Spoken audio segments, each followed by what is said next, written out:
Jahat AHY dilambungkan oleh PKS, kemudian dihempaskan seperti tanpa bersalah.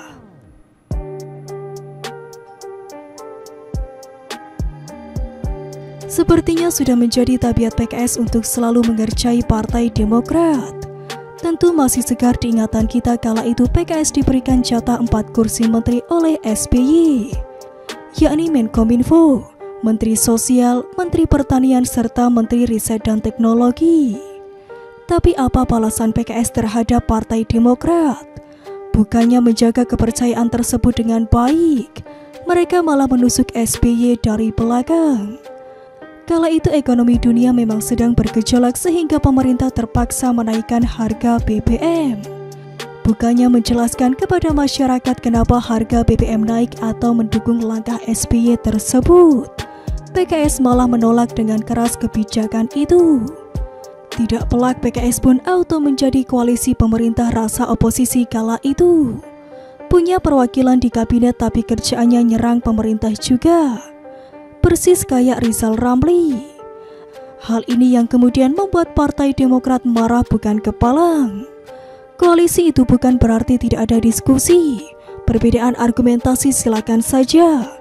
Jadi bila PKS ada usulan dan pendapat lain, kan ada forumnya. Jadi jangan seperti sekarang dong. PKS main tusuk tidak jelas, apalagi dengan alasan yang tidak clear pula. Kesannya PKS seolah-olah tak tahu atau tak mau tahu situasi perekonomian dan gejolak ekonomi dunia, ujar Wasekjen Partai Demokrat waktu itu Ramadan Pohan. Paman Anissa Pohan tersebut pun tanpa tedeng aling-aling mengatakan PKS mau enaknya saja.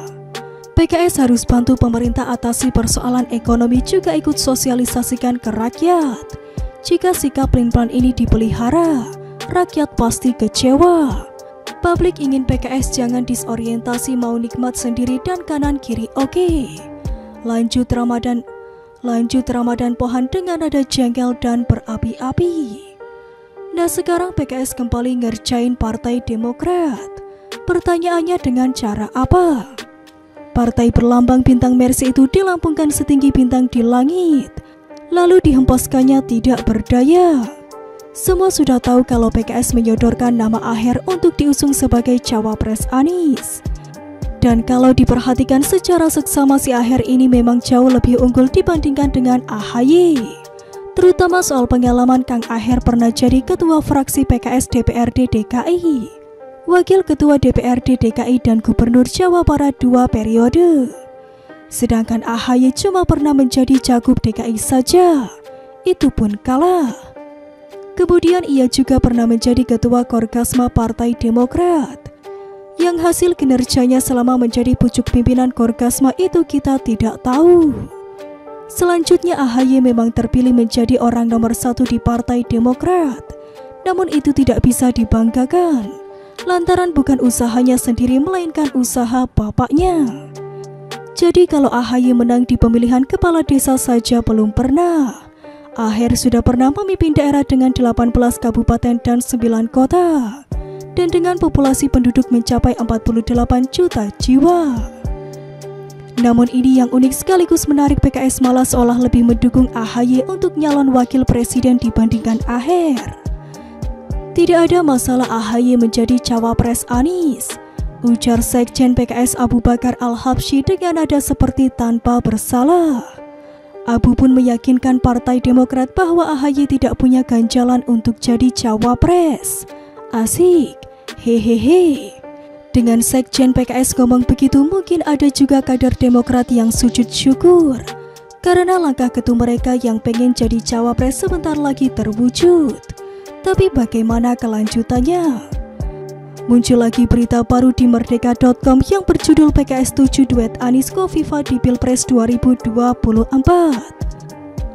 Cocok kok Anies Khofifa, mewakili segmen emak-emak, mewakili kaum Nahdliyin, mewakili orang Jawa, mewakili orang terpelajar, ujar jubir PKS Ahmad Mabruri seperti yang dilansir di dalam berita itu. Mabruri pun berharap agar Anies Khofifa segera disepakati oleh PKS, Partai Demokrat dan juga Nasdem sebagai pasangan capres-cawapres yang akan diusung. Mudah-mudahan berjodoh. Lanjutnya lagi dengan nada penuh harap. Terlihat di situ hanya beda 1 hari saja PKS langsung berubah pikiran. Tanggal 21 bilangnya tidak masalah AHY dampingi Anies.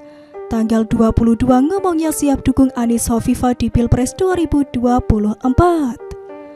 Partai Demokrat dianggapnya kayak boneka saja oleh PKS yang bisa diperlakukan semaunya. Jangan begitu dong. Walaupun partai berlambang bintang Mercy itu ketumnya politisi digoreng dadakan 35 ribuan, tetap saja Partai Demokrat pernah menjadi partai pemenang pemilu 2009 silam yang terkenal dengan slogannya katakan tidak pada hal korupsi. Lagian juga apapun itu Partai Demokrat masa kini tetap tidak bisa dianggap remeh. Karena kader partai tersebutlah yang menjadi pemecah rekor koruptor termuda di Indonesia, yakni Nur Afifah Balqis, ditangkap oleh KPK di umur 24 tahun. Dan jangan salah-salah, kalau Partai Demokrat ngambek bisa gagal tuh Anies menjadi capres. Jadi penting juga untuk mantan gubernur 212 itu mengingatkan kader PKS agar sedikit menjaga akhlaknya. Jangan sampai ngeprank Partai Demokrat lagi. Mumpung SBY belum curhat di Twitter.